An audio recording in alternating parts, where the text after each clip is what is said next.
Shalom Ibu Bapak Saudara semuanya, kembali menyapa Anda di dalam program Bible Everyday. Hari ini saya mengajak Anda belajar dari Ayub pasal yang ke-31. Dari judul perikopnya kita semuanya sudah paham kira-kira apa yang ditulis di dalam pasal ini. Sekali lagi Ayub mengaku tidak bersalah. Jadi tidak hanya sekali dua kali, berkali-kali Ayub mengaku atau merasa dirinya benar. Dia merasa dirinya tidak bersalah. Dia merasa dirinya tidak patut mendapatkan hukuman atau penderitaan seperti itu. Dengan kata lain, dia menyalahkan Tuhan. Bahkan dia hendak berperkara dengan Tuhan. Mari kita lihat beberapa pembelaan Ayub. Dan memang sepintas lalu kita melihat bahwa Ayub ini orang baik. Alkitab sendiri juga menyatakan bahwa Ayub ini orang saleh. Tapi nanti kita lihat kenapa proses Tuhan terjadi juga dalam kehidupan Ayub. Coba kita lihat pembelaan Ayub. Dia berkata di dalam ayat yang pertama, "Aku telah menetapkan syarat bagi mataku, masakan aku memperhatikan anak darah." Dia merasa bahwa dia ini orang yang baik, orang yang saleh. Dia ini bukan orang yang hidupnya cabul, hidup dalam dosa perzinahan. Ayat yang ke-9, "Jikalau hatiku tertarik kepada perempuan dan aku menghadang di pintu sesamaku, maka biarlah istriku menggiling bagi orang lain dan biarlah orang-orang lain meniduri dia. Karena hal itu adalah perbuatan mesum, bahkan kejahatan yang patut dihukum oleh hakim." Sekali lagi Ayub berkata, "Aku tidak hidup dalam dosa perzinahan. Aku ini orang yang saleh. Aku tidak hidup dalam percabulan. Jikalau langkahku menyimpang dari jalan, dan hatiku menurut pandangan mataku, dan noda melekat pada tanganku, biarlah apa yang kutabur dimakan orang lain, dan biarlah tercabut apa yang tumbuh bagiku." Ayub lagi-lagi membela bahwa langkahnya ini sudah benar. Dia tidak menyimpang daripada jalan yang patut baginya. Ayat yang ke-13, "Jikalau aku mengabaikan hak budakku laki-laki atau perempuan ketika mereka berperkara dengan aku." Jadi Ayub juga berkata bahwa dia ini orang yang sangat adil. Dia tidak pernah mengabaikan hak daripada para budaknya. Dia orang yang sangat baik kepada hamba-hambanya. Ayat yang ke-16, "Jikalau aku pernah menolak keinginan orang-orang kecil, menyebabkan mata seorang janda menjadi pudar, atau memakan makananku seorang diri, sedang anak yatim tidak turut memakannya." Jadi Ayub juga mengatakan bahwa dia sangat peduli dengan orang miskin, dia sangat peduli dengan anak yatim, dengan para janda. Dia tidak pernah menolak keinginan orang-orang kecil yang meminta bantuan kepadanya. Ayat yang ke-19, "Jikalau aku melihat orang mati karena tidak ada pakaian, atau orang miskin yang tidak mempunyai selimut, dan pinggangnya tidak meminta berkat bagiku, dan tidak dipanaskan tubuhnya dengan kulit bulu dombaku." Ayub lagi-lagi berkata bahwa dia ini tidak akan membiarkan orang mati karena tidak ada pakaian, tidak ada makanan. Dia tidak akan membiarkan orang miskin mengalami kekurangan. Memang bahwa di satu sisi Ayub ini orang yang sangat-sangat baik. Bahkan ayat yang ke-29 juga dikatakan, "Apakah aku bersukacita akan kecelakaan pembenciku dan bersorak-sorai bila ia ditimpa malapetaka? Aku takkan membiarkan mulutku berbuat dosa, menuntut nyawanya dengan mengucapkan sumpah serapah." Ini lebih luar biasa lagi. Ketika dia dimusuhi seseorang, dia tidak bersukacita karena orang yang memusuhinya ini mengalami kecelakaan atau mengalami masalah atau ditimpa kemalangan.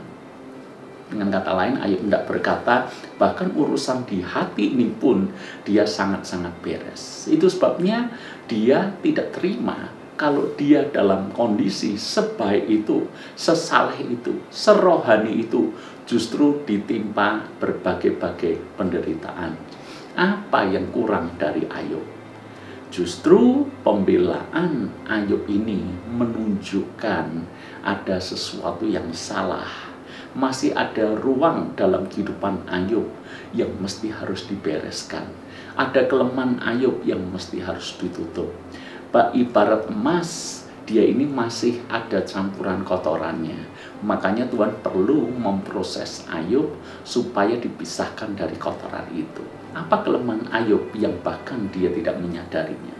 Kelemahan yang pertama adalah dia menyatakan semuanya ini seolah-olah tidak bersalah. Dia menyatakan, mengungkit-ungkit kembali jasa kebaikannya. Maka hal yang pertama justru Ayub terlihat betapa sombongnya dia. Dia merasa tidak patut dia dihukum karena dia baik, karena dia rohani, karena dia menolong, karena dia melakukan ini dan melakukan itu. Seolah-olah dia ungkapkan semua kebaikannya. Kesombongan itu justru terlihat dari bagaimana Ayub membela dirinya di hadapan Tuhan. Maka Tuhan ingin memproses Ayub supaya kesombongan ini tidak menguasai Ayub, seolah-olah dia ini orang yang paling rohani, paling benar, dan paling saleh. Sahabat-sahabatnya salah semuanya, bahkan Tuhan pun salah. Kalau kita baca ayat yang ke-6, ini adalah kelemahan kedua daripada Ayub. Biarlah aku ditimbang di atas neraca yang teliti, maka Allah akan mengetahui bahwa aku tidak bersalah.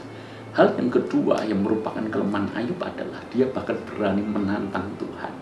Dia berkata, Ayub, timbanglah aku, timbanglah perbuatan baikku, timbanglah kehidupanku di atas neraca yang teliti. Jadi dengan kata lain, bahwa Tuhan itu seolah-olah dipersalahkan karena menimbang dengan tidak teliti. Sampai-sampai Ayub harus mengalami hukuman, penderitaan seperti itu. Hukuman tentu saja itu menurut cara pandangnya sendiri. Sehingga dia melihat bahwa penderitaan selalu sama dengan hukuman. Sehingga ketika dia mengalami penderitaan, dia merasa dihukum. Dan dia dihukum mungkin karena dia melakukan kesalahan. Sementara dia tahu bahwa dia tidak melakukan kesalahan. Disinilah terjadi persepsi yang keliru antara Ayub dengan Tuhan. Dia tidak menyamakan persepsinya seperti cara pandang Tuhan melihat penderitaan yang diizinkan kepada Ayub. Maka dua hal ini, yang pertama kesombongan, yang kedua adalah dia justru menantang Tuhan, mempersalahkan Tuhan bahwa neraca Tuhan itu tidak tepat. Tuhan itu tidak teliti menghitung antara baik dan buruk, kesalehan atau kemunafikan atau dosa dalam hati. Tuhan itu seolah-olah salah menghitung. Makanya Ayub merasa dia ditimpa dengan berbagai macam penderitaan itu. Saudara-saudara, apa yang perlu kita pelajari di sini? Jangan merasa diri kita benar. Kalau Tuhan memproses kita, memang berarti ada sesuatu yang perlu disempurnakan. Karena Alkitab berkata bahwa kita harus sempurna seperti Bapa kita di surga sempurna. Mungkin hari ini kita dalam keadaan baik, rohani kita juga bertumbuh, dewasa, tapi proses penyempurnaan untuk serupa dengan Kristus itu tidak berhenti. Bagaimana Tuhan menyempurnakan kita bisa melewati banyak cara. Salah satunya adalah dengan mengizinkan penderitaan itu datang dalam hidup kita. Jadi ketika penderitaan itu datang, terimalah dengan penuh sukacita, terimalah dengan kerelaan hati, karena kita tahu bahwa Tuhan sedang menguji, memproses, memunculkan karakter Kristus dalam hidup kita. Bukannya malah kita membanggakan diri kita yang baik dan benar dan tidak patut menerima hukuman, pendisiplinan seperti itu. Ini adalah cara pandang yang keliru. Tuhan memberkati kita semuanya melalui pasal ini. Saya harap kita menjadi orang Kristen yang dewasa.